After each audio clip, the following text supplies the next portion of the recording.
America మంచి earning country. రూపాయి పెట్టుబడి ప్రయాణంతో డాలర్స్లో సంపాదించవచ్చు. దానితో త్వరగా సెటిల్ అవ్వచ్చు. ఇలా అని ప్రపంచంలోని చాలా దేశస్తులు అమెరికాకి వలస వెళ్తుంటారు.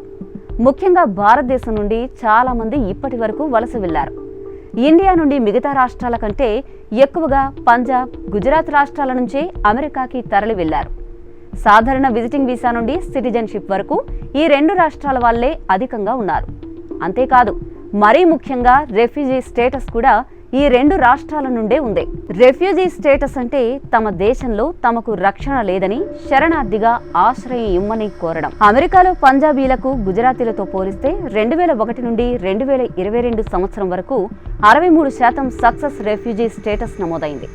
ఇక్కడ గుజరాతీల కన్నా పంజాబీలను శరణార్థులుగా అమెరికా ఎందుకు ఆదరిస్తుందంటే, ఖలిస్తానీ ఉద్యమం వల్ల తమకు భారత్లో ప్రాణభయం ఉందని చెబుతూ శరణార్థిగా అభ్యర్థిస్తారు. దీనివల్ల పంజాబీ వారికి రెఫ్యూజీ స్టేటస్ త్వరగా వస్తుంది.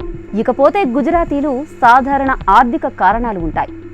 దానివల్లే వీరికి అప్రూవల్ స్టేటస్ తక్కువగా ఉంటుంది. సాధారణంగా ఏ దేశంలో అయినా ఇతర దేశస్తులను శరణార్థిగా గుర్తించాలి అంటే ప్రాణభయం అన్నది ప్రామాణికంగా తీసుకుంటారు. అందుకే పంజాబీలు ఎక్కువగా అమెరికాలో శరణార్థులుగా ఆశ్రయం పొందుతున్నారు. ప్రస్తుతం ట్రంప్ తీసుకువచ్చిన కొత్త ఇమిగ్రేషన్ పాలసీ ప్రకారం కూడా ఈ విషయంలో పంజాబీలే ముందున్నారు. ఇప్పుడు ఇరు రాష్ట్రాల వారి అమెరికా ఆదాయ వివరాలను చూద్దాం. శరణార్థిగా ఆశ్రయం పొందడానికి ముందు ఉండే పంజాబ్ వాసులు తమ ఆదాయంలో మాత్రం గుజరాత్ కన్నా వెనుకబడున్నారు. గుజరాతీలు పంజాబీల కంటే సగటున $10,000 ఎక్కువ ఆదాయం సంపాదిస్తున్నారు. సగటు గుజరాతీల ఆదాయం $58,000 కాగా పంజాబీలు $48,000 మాత్రమే సంపాదిస్తున్నారు. అంటే దీన్ని బట్టి మనకు అర్థమైంది ఏంటంటే, శరణార్థిగా వచ్చిన పంజాబీలు సంపాదన మీద ఎక్కువ దృష్టి పెట్టట్లేదు. ఇక గుజరాతీలు ఆర్థికంగా బాగానే స్థిరపడ్డారు. 2023వ సంవత్సరానికి భారతదేశానికి అమెరికా నుండి $120 మిలియన్ రెమిటెన్స్ రూపంలో లావాదేవీలు జరిగాయి.